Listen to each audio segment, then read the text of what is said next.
And of course, you guys know that this whole show that we're doing, this whole 6 hours of show that we're doing today, is of course to raise awareness for Haiti. And if you haven't made donations, please do so. There's many ways that you can do so.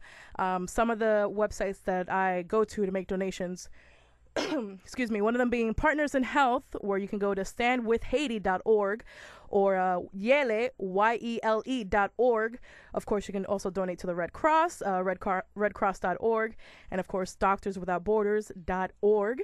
If you don't want to deal with the whole website situation, you could do it by text. You could text the word Yele, YELE, to 501-501. That'll donate $5, which will be billed to your next cell phone bill, or you could text the word Haiti to 501-501, and that will donate $10, which of course will be billed to your next cell phone bill, and that's only for the people in the U.S.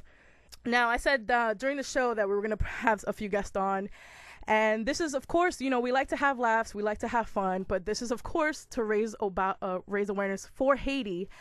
And one person who I got on the line now is my coworker, Claude. We call him the Haitian sensation. What's up, Claude? Not much. Thank you for having me on. No, thank you for coming on, dude. Seriously, because Claude's got a story. This obviously touched very close to home for him. And I seriously don't know how you did it, dude. I don't know how you came in here with, you put on a brave face every time you came in here after the whole tragedy happened. So, to you, I give you big props, because I don't think I could have done that. Well, yeah. Well, thank you. I appreciate that.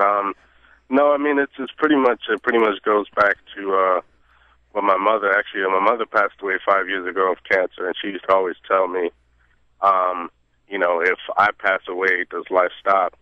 Unfortunately, no. So you're just going to have to continue on. As hard as it is, you're just going to have to be the strength and the stronghold for the family to continue on. So basically, excuse me, with this tragedy that happened in Haiti, to kind of explain to your listeners exactly what happened.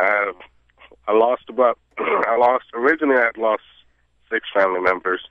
My uncle lives, or I should say used to live, 2 blocks away from the palace. So when we saw that the palace had collapsed, which is practically the strongest building in that country, and we kind of feared the worst for our uncle's house.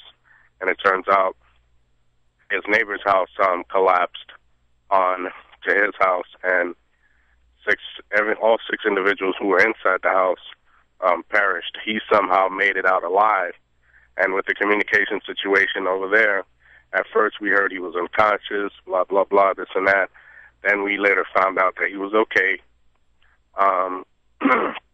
They treated him, and of course, with the situation, it's such a catastrophe, so many people, it's just a horrifying amount of individuals dying and things like that. It's just the fact that he was treated, and he was also diabetic, so going 3 days without eating properly or not having medication, he started to have complications. And to make a long story short, he went and had a general physical checkup, and a couple minutes later he felt his heart racing, and he just passed away from there.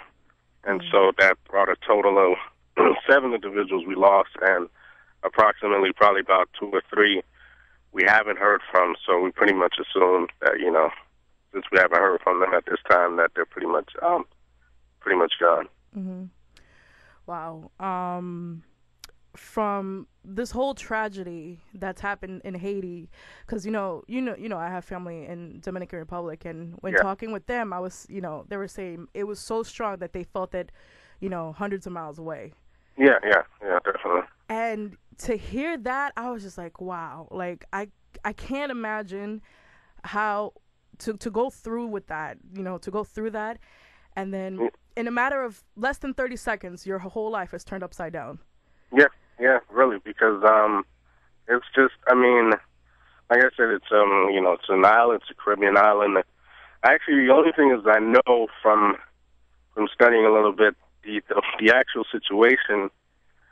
With the I guess the thing that will come out of this, unfortunately, is education. Hopefully, because the capital city of Port-au-Prince, number one, I just want to clarify, obviously, this to make sure that a lot of people don't misunderstand that it was Port-au-Prince was very overcrowded, but that's not the only portion of the country. There's several different cities throughout the country, but Port-au-Prince is pretty much the capital. This is where, if you wanted to get the best treatment, the best schooling, things like that. So the city was originally made for about 55,000 people. Wow. And it ended up having approximately 3 million people. Mm. So pretty much, with the situation in the government not being able to enforce any type of codes, building codes, and things like that. Mm-hmm.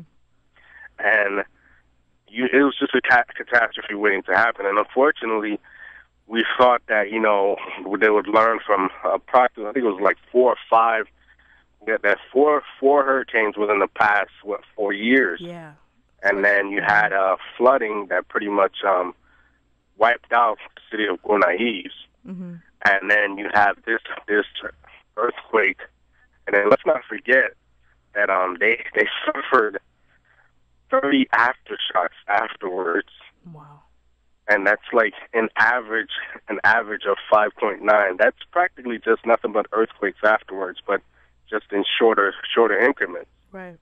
And so basically the whole capital was decimated, and I mean, it's just the only good thing that'll come out of this is, it's education, and hopefully, my people will come together and work together with with everyone around the world who have been so gracious to, I don't even need to say gracious, but just quick to act. But it's just that it's such a tragedy that, I don't know how, in any type of amount of speed, how you would have avoided.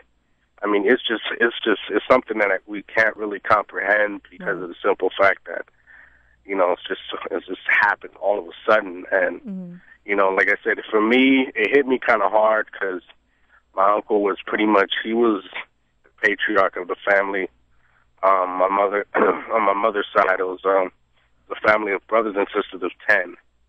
And he pretty much gave his life to that country. He fought and served in the army and did everything. And so I guess you could say he's at peace now.